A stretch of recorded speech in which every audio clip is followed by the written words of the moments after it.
Varig 254, responda. 254, Torre Belém chamando. 3 de setembro de 1989. Um Boeing 737-200 da empresa brasileira Varig, que fazia a rota Marabá-Belém, desaparece ao sobrevoar a região norte do Brasil. 254, algum problema a bordo? Não responde. O voo, com 48 passageiros e 6 tripulantes a bordo, deveria durar aproximadamente 45 minutos, mas avança pela noite e por um rumo desconhecido. 254, aqui é o Varig 231. Prossiga. Naquele momento, o único que consegue se comunicar com o comandante Garcês é o piloto de um outro voo da Varig, que havia acabado de pousar em Santarém. Ô Garcês, você não conseguiu chegar a Belém por quê? Não, é que eu não tinha indicação de Belém. A bússola tava com outra proa. Agora tá indo pra Marabá, só que não tem combustível pra ir pra lugar nenhum, entendeu?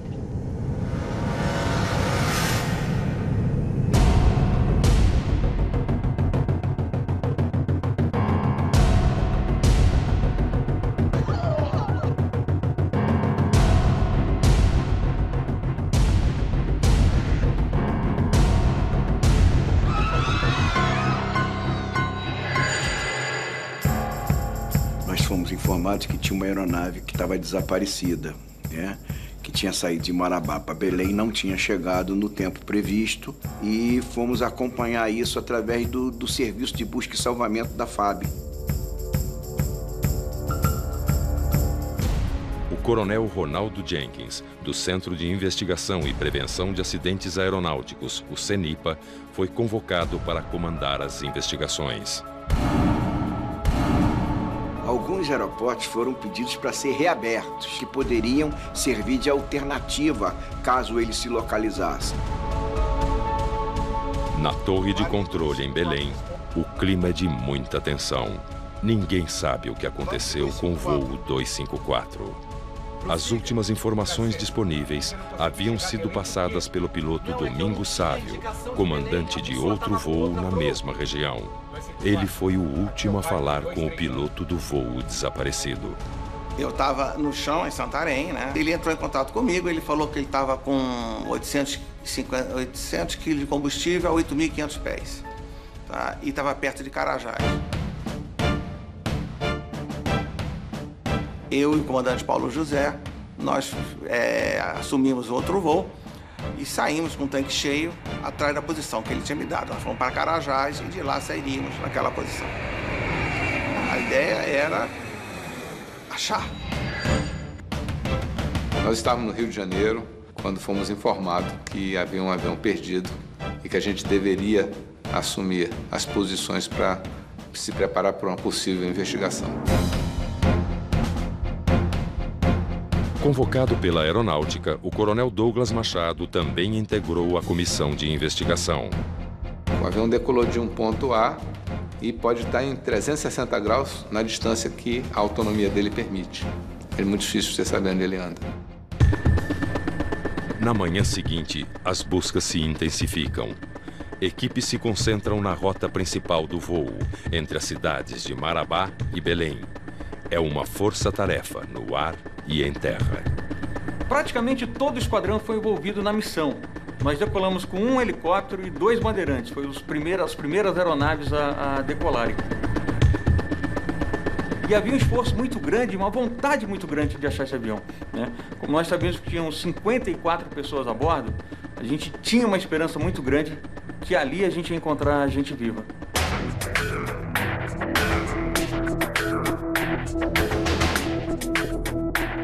Todo o avião tem um transmissor localizador de emergência. Esse equipamento, quando tem um impacto, ele emite sinais. Naquela época era 121.5, que é a frequência internacional de emergência. Então, os primeiros sinais que a coordenação da busca começou a captar desse radiotransmissor, né, apontava para uma região muito distante da rota original, que era improvável aquele avião estar ali. Então, houve uma divisão de esforços. A gente tinha que concentrar na área que era a área de probabilidade, que era a área onde o avião teoricamente deveria estar, e também nessa área onde havia sido captado esse sinal. –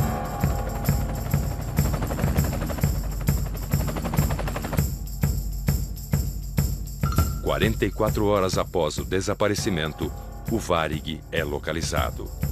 E, para surpresa de todos, através de um sobrevivente.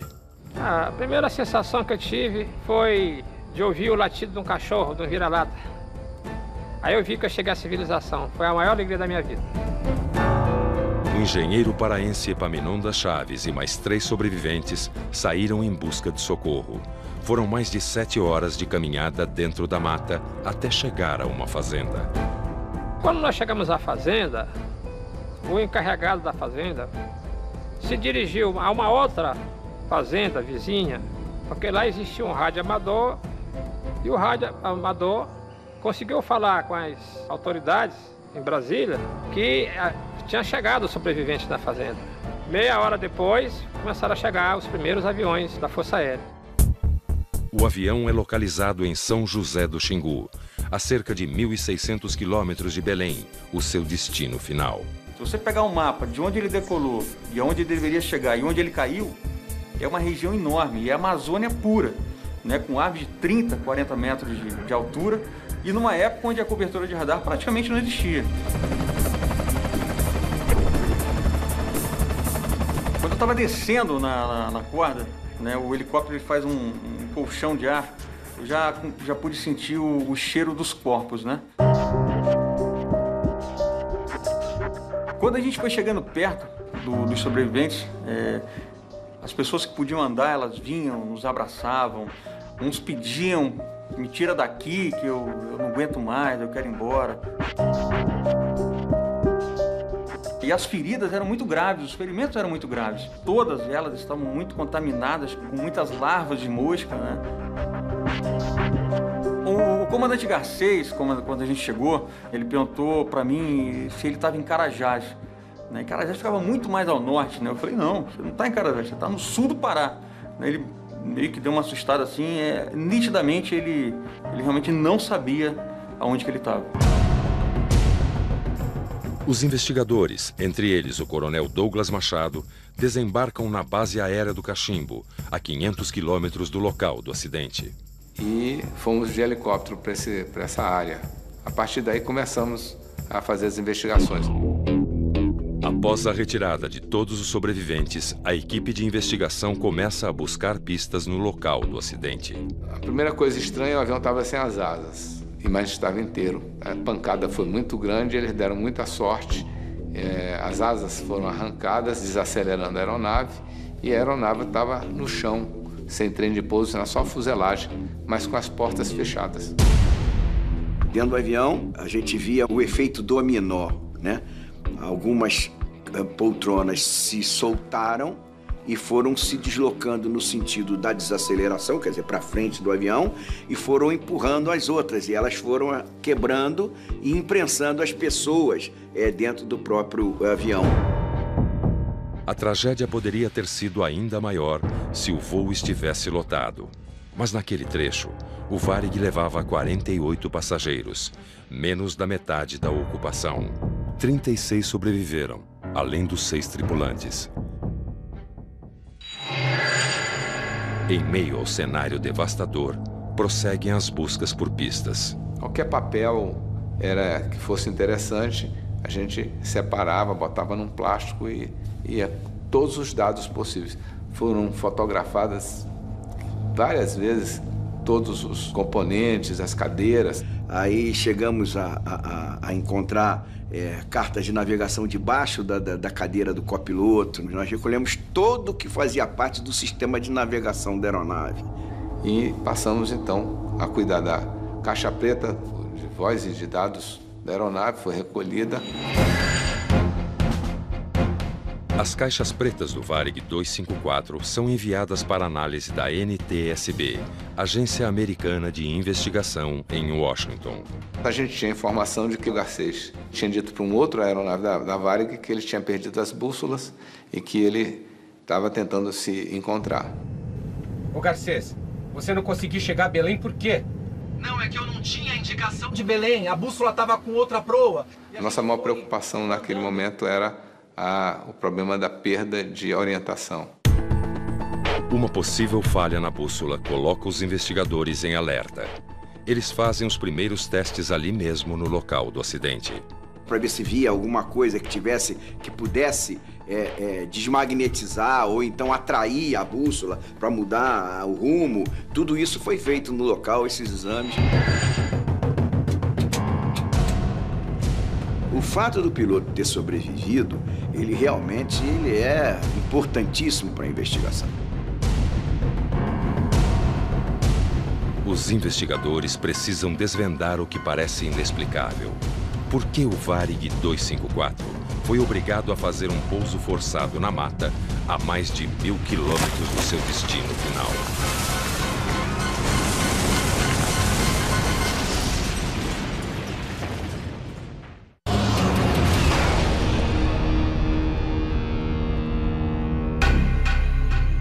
O voo 254 da Varig faz um pouso forçado no meio da selva amazônica. Das 54 pessoas a bordo, 42 sobreviveram. Após as equipes de resgate e de investigação liberarem a área, os jornalistas seguem para o local da tragédia. Daqui para frente é impossível ir de carro. Nós vamos entrar na mata que está logo ali na frente. Leonel da Mata é o primeiro repórter a chegar aos destroços do avião.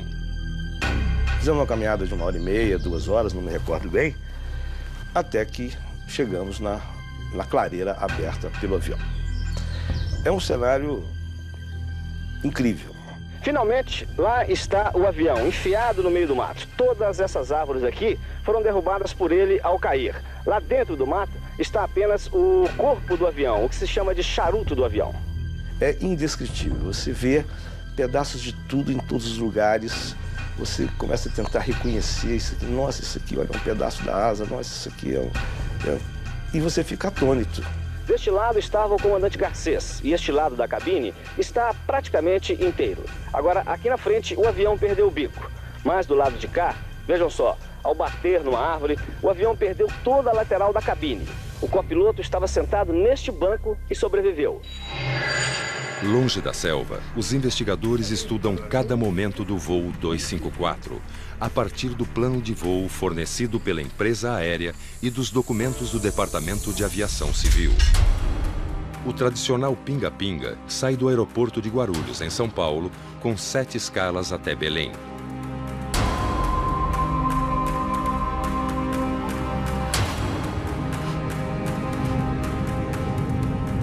View 1. Rotate. No trecho final, Marabá-Belém, um voo curto de 50 minutos separa os 6 tripulantes e os 48 passageiros a bordo do aeroporto Valdecans, na capital paraense. No comando da aeronave está o piloto César Augusto Padula Garcês. Nilson de Souza Zilli é o copiloto.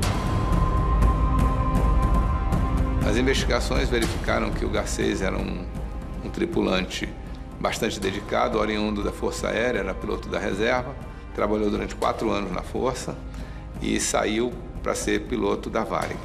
Piloto muito acima da curva, tendo tirado inclusive nota máxima em algumas avaliações. O Zilli, um piloto muito novo, as nossas verificações indicam que era uma experiência inferior ao que deveria e tinha dificuldade de se identificar com o Garcês. A comissão de investigação também vasculha os arquivos da empresa em busca de dados sobre a aeronave. O Boeing 737-200 era operado pela Varig há 15 anos e possuía cerca de 33 mil horas de voo. Sem evidências de possíveis problemas técnicos ou mecânicos na aeronave, a investigação se concentra nas entrevistas com os sobreviventes, tanto os tripulantes quanto os passageiros. Eu já fui questionado e interrogado dentro do hospital. O copiloto Nilson Zilli é um dos 42 sobreviventes.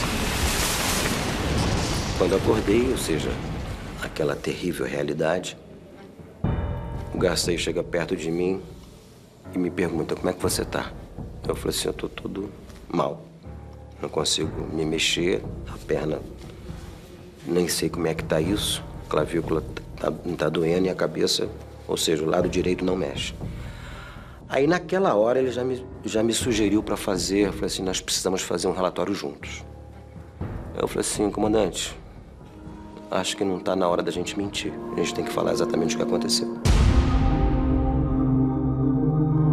Bom dia. Seu nome? Epaminondas Chaves. Vieram me entrevistar. Eles vieram me entrevistar, mas uma entrevista técnica, para saber mais ou menos o que foi que aconteceu, o que foi que o comandante falou, coisas assim. Tanto é que eu chamei a aeromoça. Você comunicou para ela essa sua o que estava acontecendo, o porquê de tanta demora.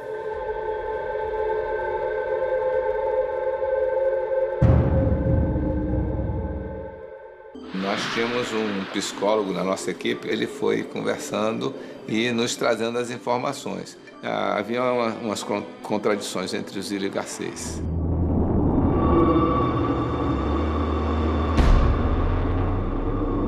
Eu cheguei no hospital onde estavam os feridos, eu vi o comandante e eu me dirigi a ele dizendo quem eu era e ele disse: não, eu já sei quem você é, o que você está fazendo aqui. O piloto Fábio Goldenstein, na época do acidente, diretor de segurança de voo do Sindicato dos Aeronautas, acompanhou todo o processo de investigação.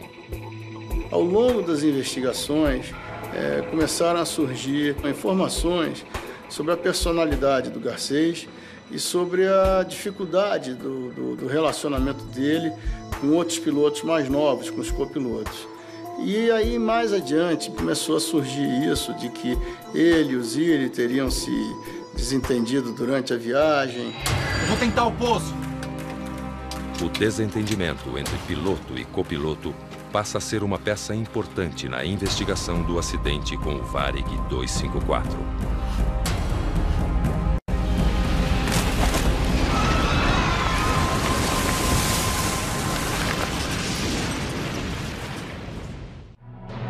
Duas espinhas diferentes que se fundem. Casos médicos extremos. O caso do Calvino é único. Histórias de pessoas que enfrentam problemas de saúde raros. Seu futuro é fora daqui. E os incríveis médicos que se dedicam a curá-las. A cirurgia transcorreu como eu esperava. Especial Medicina Extraordinária. Hoje, a partir das 8h40, só no Discovery.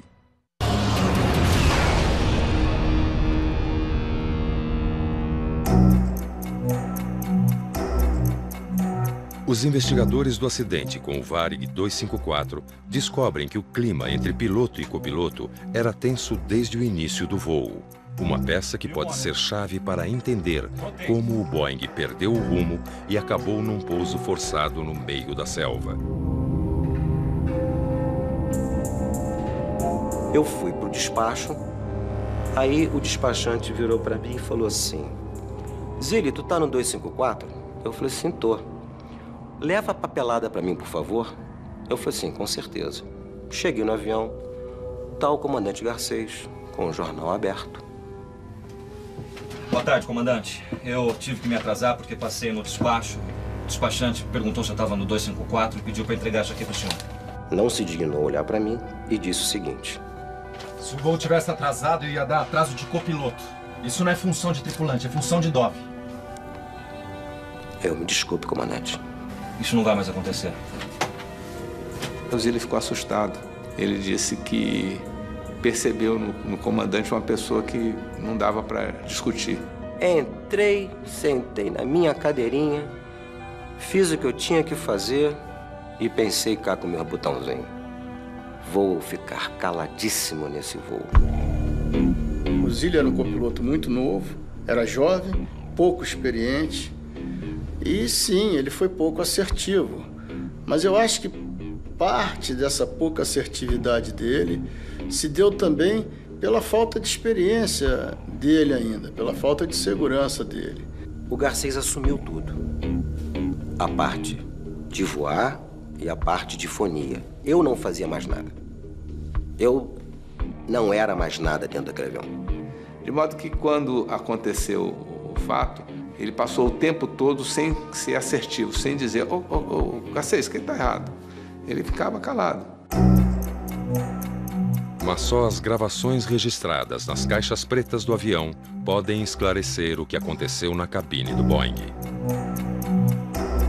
E enquanto aguardam a análise feita no laboratório da NTSB, nos Estados Unidos, os investigadores finalizam os testes nos equipamentos de navegação. O avião tem... os sensores dele ficam na cauda lá em cima. Foi feito um trabalho muito difícil de chegar lá em cima e tirar esse material para exame. Esse material foi examinado e a conclusão é que não havia nenhuma influência que pudesse ter contribuído para a dificuldade de navegação dele. A investigação também checa as decisões tomadas pelo controle de Belém. O fato de que os serviços de controle de tráfego aéreo não declararam a emergência em tempo hábil, isso evidentemente causou estranheza. Torre Belém chamando. Não responde. O piloto era muito reticente. Ele não dava informação nenhuma praticamente. Responsável pelas comunicações do controle Belém, Josué Teixeira acompanhou todas as conversas do comandante com a torre. Varig 254, algum problema a bordo? Se por um momento ele tivesse indicado que estava desorientado, ele teria recebido a orientação do pessoal do ITS. O que eu vou fazer? Não responde. Titubearam em declarar uma situação de emergência. O voo, que deveria durar 45 minutos, já ultrapassa 2 horas. Neste momento, o comandante também recusa o auxílio de um avião da Força Aérea que possuía um equipamento de rádio chamado RDF, capaz de localizá-lo em pleno voo. Varig 254, aqui Força Aérea 001, escuta. O piloto pediu ao Garcês para falar com ele, aí ele disse, estou ocupado. Ele desligou. O piloto, por sua vez, que precisava do sinal por um tempo, se sentiu bloqueado no sentido de ajudá-lo. E aí, ele deve saber o que está fazendo.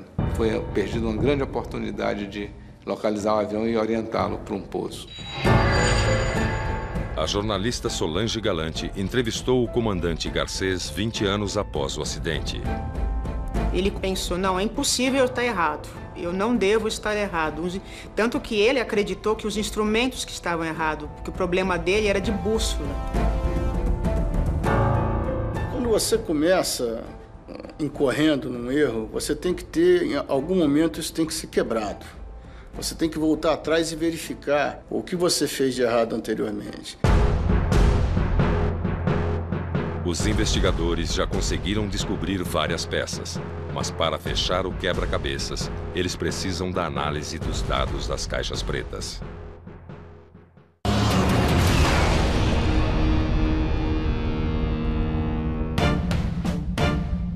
Duas semanas após o acidente com o voo 254 da Varig, os investigadores recebem a análise das caixas pretas e agora conseguem identificar, minuto a minuto, o que aconteceu a bordo do avião. O que existia era que eles tinham tomado a direção errada. Agora, que proa eles tinham tomado? O porquê que eles tinham tomado aquela proa é que a gente, logicamente, teve que fazer a investigação assim. Cruzando os dados das caixas pretas com os depoimentos dos tripulantes, os investigadores finalmente descobrem como e por que começaram os problemas no voo 254. A partir do momento em que a gente constatou no FDR que ele tinha decolado e tomado a proa 270, embora a gente tivesse algumas evidências disso, ok? Mas a comprovação factual foi através disso. Aí depois, logicamente, na conversa com os pilotos, então eles admitiram essa situação. A Varig, naquela época, introduziu um formulário de navegação que era utilizado em toda a sua frota. Inicialmente, o rumo em graus era feito com apenas 3 dígitos, de 001 a 360. Com um novo equipamento, conhecido como HSI, Horizontal Situation Indicator, o rumo passa a ter precisão decimal, utilizando então 4 dígitos. Mas isso é muito interessante para o MD-11, para o A330, aviões que vão 10 horas numa proa, que precisam de uma precisão muito, muito grande. Para economizar, por algum motivo, eles produziram o mesmo tipo de planejamento de voo para o avião grande e para o 737. No caso, eles estavam usando um plano de voo que dizia que o rumo de Marabá para Belém era 027.0 e eles, naquele momento, interpretaram e inseriram toda a navegação saindo com 270. E, coincidentemente, a gente havia encontrado dentro da cabine, no chão, um papel ensanguentado, tinha umas marcas de sangue, e nele tinha 27, um espaço 0, não tinha 27.0. O ponto não saiu, não foi impresso. Embora o 270 estivesse nítido, a qualidade da impressão era bastante fraca. Essa falta desse ponto pode ter, na pressa, feito com que o Garcês encontrasse o 270 como uma verdade. O erro, na realidade, foi um erro de indução. Aparecia, sei lá, rumo magnético, Magnetic Course, MC, 0270. E como é também sabido por todos que 0 à esquerda não tem valor, cortamos o 0 à esquerda e botamos 270. Só que, na realidade, o 0 a ser cortado era o 0 à direita. O copiloto Nilson Zilli relembra o momento em que percebeu o erro. Eu peguei um procedimento de descida da época de Belém, que chama-se Arco DME, no qual a entrada desse arco era o rumo 027. Quando eu olhei, eu gelei. Olha aqui o erro, comandante. Tá aqui. A nossa proa era 027, não 270. E agora?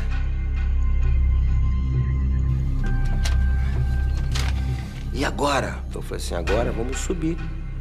Subir, botar a boca no trombone, falar mesmo, se declarar em emergência dentro daquilo que havia sido descoberto naquele momento.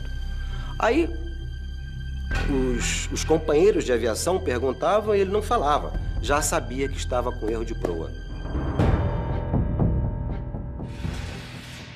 Foi perguntado para eles por que não foi discutido aquela situação, mas eles disseram que o Garcês botou a mão, não fala nada, no sentido de não fala nada, silêncio, para não gravar.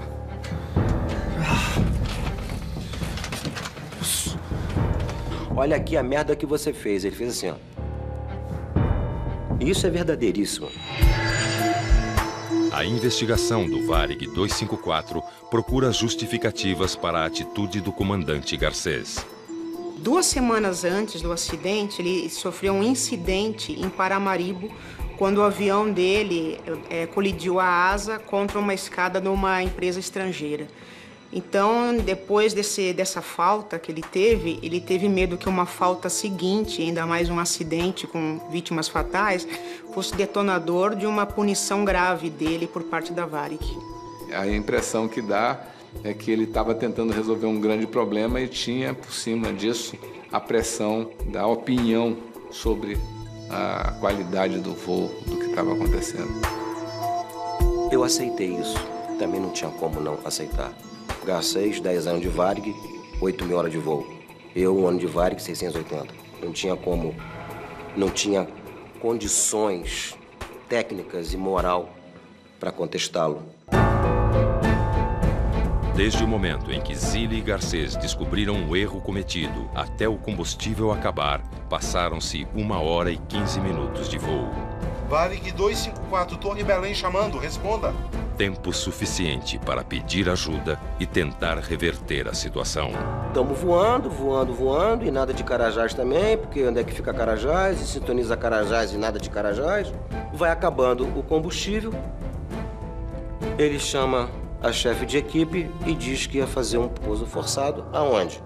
Falamos para ela, no meio da selva amazônica. Ela olha para mim, eu olho assim para ela e balanço a cabeça. Não tem jeito. Ou seja, a morte é certa. Atenção, tripulação, preparar para o pouso forçado.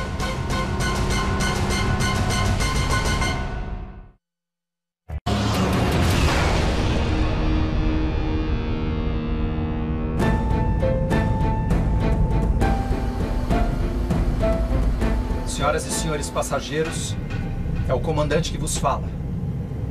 Tivemos uma pane de desorientação nos nossos sistemas de bússola.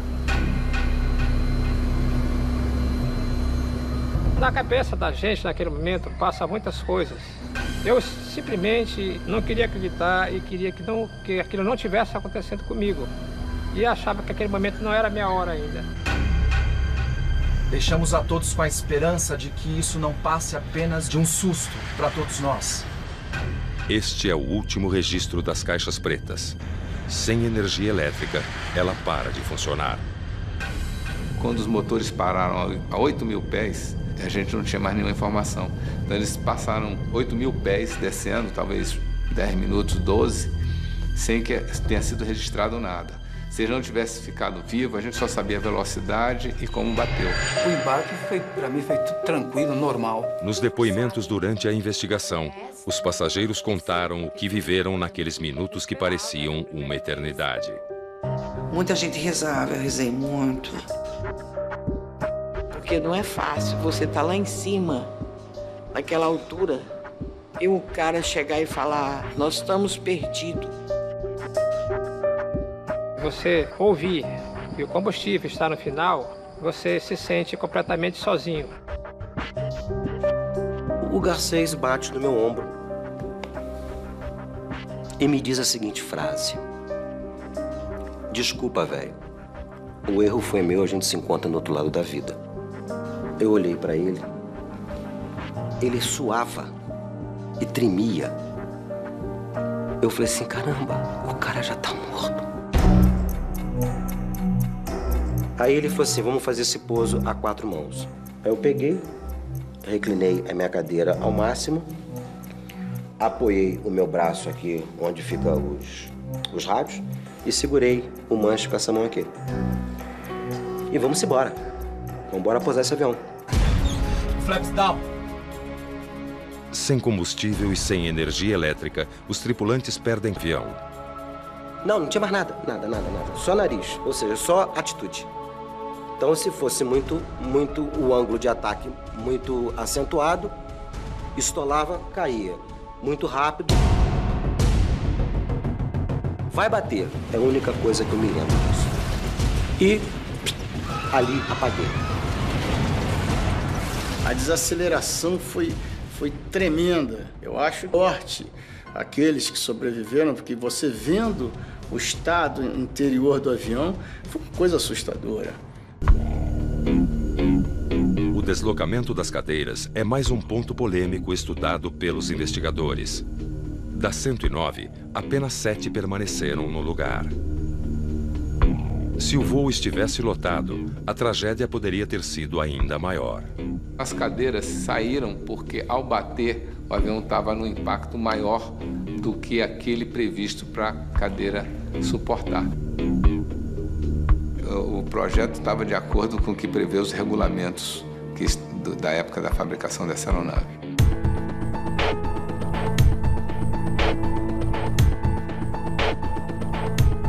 "19 meses após o acidente, a investigação chega ao fim.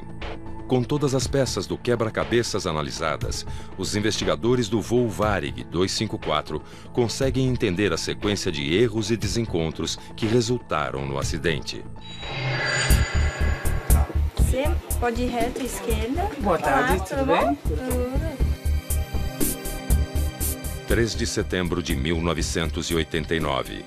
A tripulação do Varig 254 se prepara para o voo Marabá-Belém, no norte do Brasil. No momento de programar o plano de voo entre as duas cidades, o comandante César Garcês se confunde ao inserir o rumo.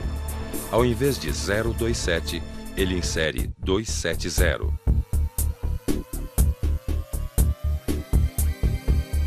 O voo segue, sem que os tripulantes percebam que estão indo na direção errada.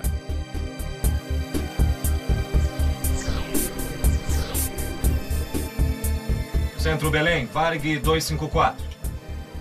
O Belém, o Varig 254. Nada. Centro Belém, Varig 254. Após tentar sem sucesso contato por rádio VHF com o controle de Belém, a tripulação só consegue se comunicar aos 23 minutos de voo através de HF, um sistema de transmissão para longa distância. É dessa forma que recebem autorização para iniciar a descida. Varig 254 descendo para 200. Próximo do pouso, ao atingir 4.000 pés, os tripulantes se dão conta de que não conseguem ver o aeroporto de Belém, nem as luzes da cidade. Comandante, o senhor está vendo o aeroporto? Não. Tentando se localizar, sobrevoam a Amazônia a baixa altitude por 1 hora e 14 minutos. E à medida que eles baixavam, mais difícil ficava de se comunicar com qualquer pessoa. Eles estavam entrando na armadilha sem querer, sem saber. Durante todo esse tempo, o piloto se mostra reticente em dar sua localização e pedir ajuda. 254, algum problema a bordo? Não responde. Com aproximadamente 2 horas e 10 minutos de voo, descobrem o erro que haviam cometido. Depois disso, ainda voam mais 1 hora e 15 minutos antes do combustível acabar. Eles exauriram o combustível deles, voando de um lado para o outro. E quando eles perceberam que tudo tinha começado lá atrás, na saída de Marabá, eles já não tinham mais muita autonomia de voo. A partir daí, o Varig só tem uma saída: fazer um pouso forçado sobre a floresta, na escuridão da noite.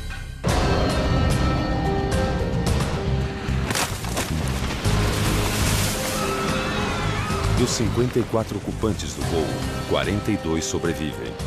Como pode um acidente desses começar a partir de uma coisa tão básica? Por que os serviços de tráfego aéreo não perceberam imediatamente, ou logo que o avião estava perdido? Por que eles desceram e ficaram tanto tempo voando a baixa altura? Foram muitas perguntas que só ao longo do tempo se tentou criar o cenário. Mais de 2 décadas depois, o que a aviação brasileira aprendeu com esse acidente?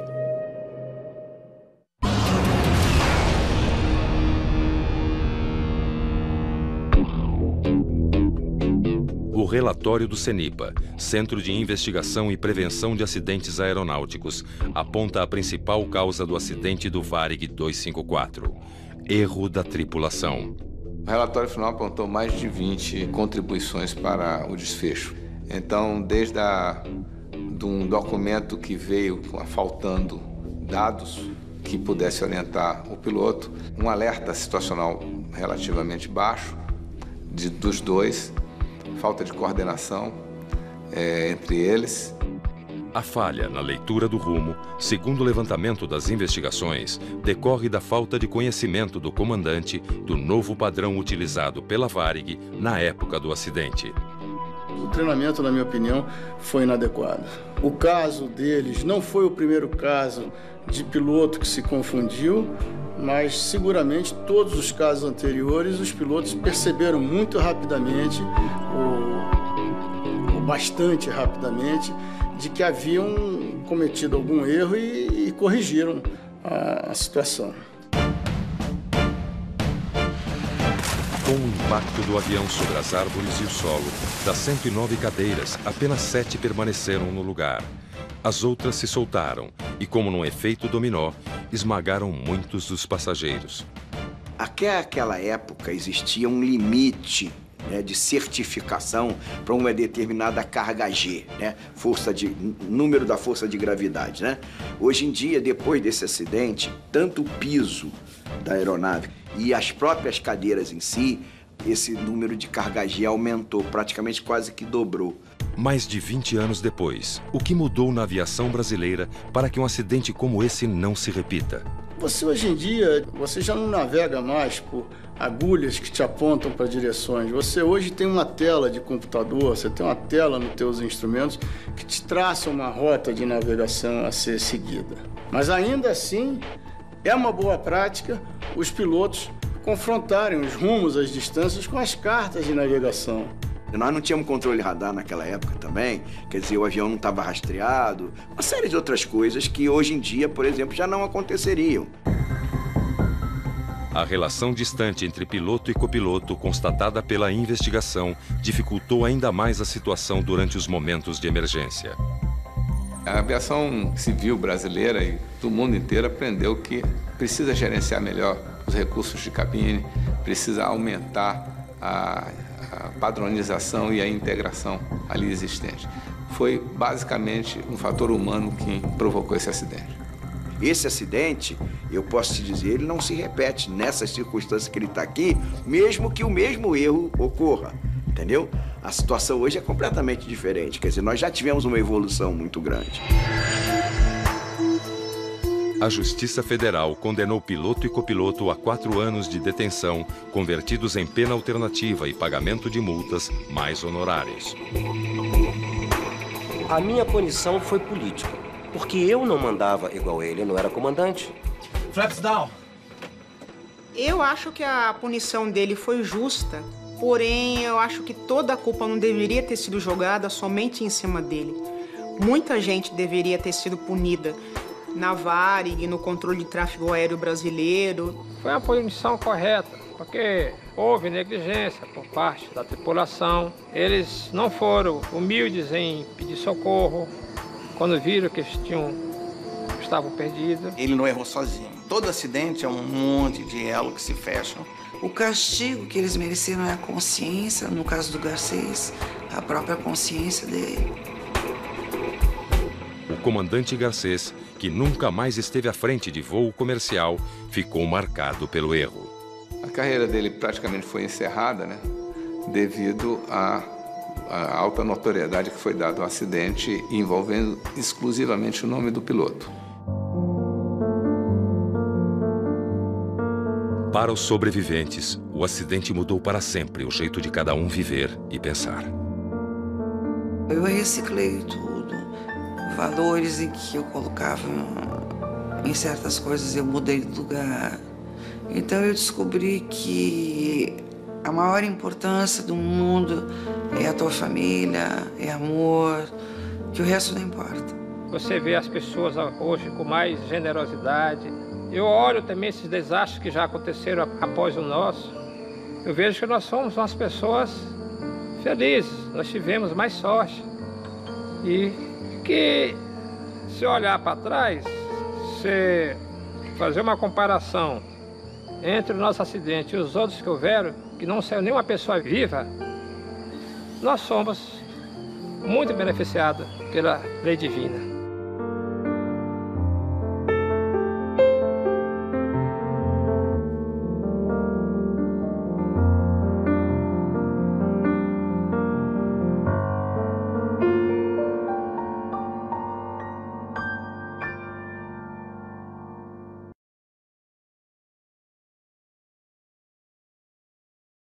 Tarefa no ar e em terra.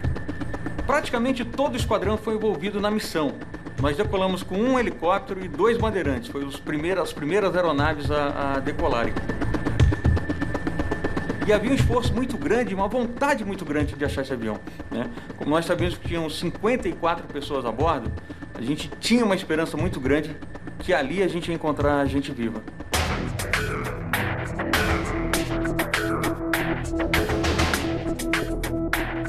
Todo avião tem um transmissor localizador de emergência. Esse equipamento, quando tem um impacto, ele emite sinais. Naquela época era 121.5, que é a frequência internacional de emergência.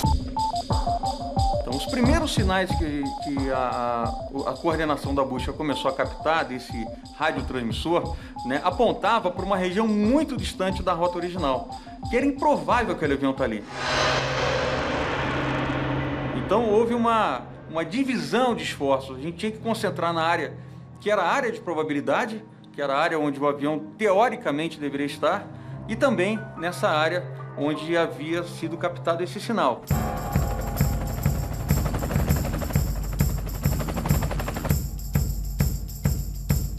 44 horas após o desaparecimento, o Varig é localizado. E, para surpresa de todos, através de um sobrevivente. A primeira sensação que eu tive foi de ouvir o latido de um cachorro, de um vira-lata. Aí eu vi que eu cheguei à civilização. Foi a maior alegria da minha vida. O engenheiro paraense Epaminondas Chaves e mais 3 sobreviventes saíram em busca de socorro. Foram mais de 7 horas de caminhada dentro da mata até chegar a uma fazenda. Quando nós chegamos à fazenda, o encarregado da fazenda se dirigiu a uma outra fazenda vizinha, porque lá existia um rádio amador e o rádio amador conseguiu falar com as autoridades em Brasília que tinha chegado os sobreviventes na fazenda. Meia hora depois, começaram a chegar os primeiros aviões da Força Aérea. O avião é localizado em São José do Xingu, a cerca de 1.600 quilômetros de Belém, o seu destino final. Se você pegar um mapa de onde ele decolou e onde ele deveria chegar e onde ele caiu, é uma região enorme, é a Amazônia pura, né, com aves de 30, 40 metros de altura, e numa época onde a cobertura de radar praticamente não existia. Quando eu estava descendo na corda, né, o helicóptero ele faz um colchão de ar, eu já pude sentir o cheiro dos corpos, né?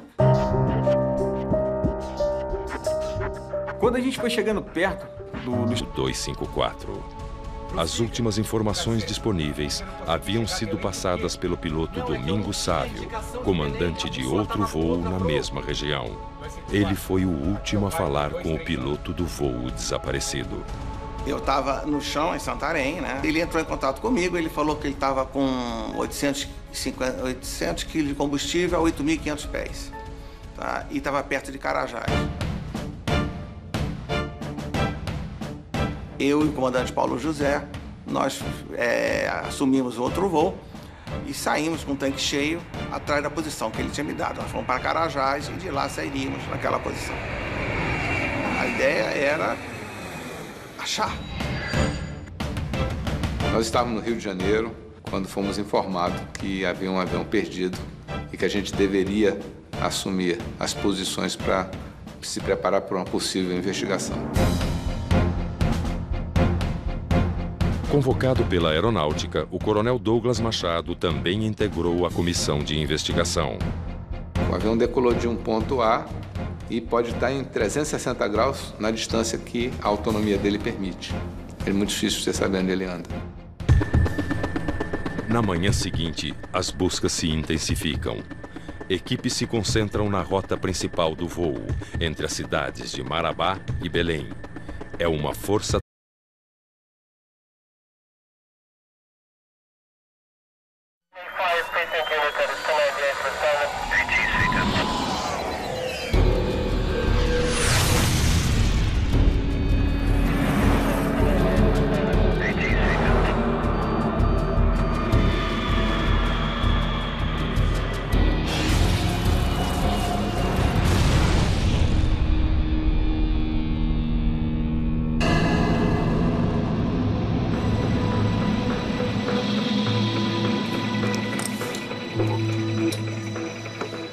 Varig 254, responda. 254, Torre Belém chamando. 3 de setembro de 1989. Um Boeing 737-200 da empresa brasileira Varig, que fazia a rota Marabá-Belém, desaparece ao sobrevoar a região norte do Brasil. 254, algum problema a bordo? Não responde. O voo, com 48 passageiros e 6 tripulantes a bordo, deveria durar aproximadamente 45 minutos, mas avança pela noite e por um rumo desconhecido. 254, aqui é o Varig 231. Prossiga! Naquele momento, o único que consegue se comunicar com o comandante Garcês é o piloto de um outro voo da Varig, que havia acabado de pousar em Santarém. Ô Garcês, você não conseguiu chegar a Belém por quê? Não, é que eu não tinha indicação de Belém. A bússola tava com outra proa. Agora tá indo pra Marabá, só que não tem combustível pra ir pra lugar nenhum, entendeu?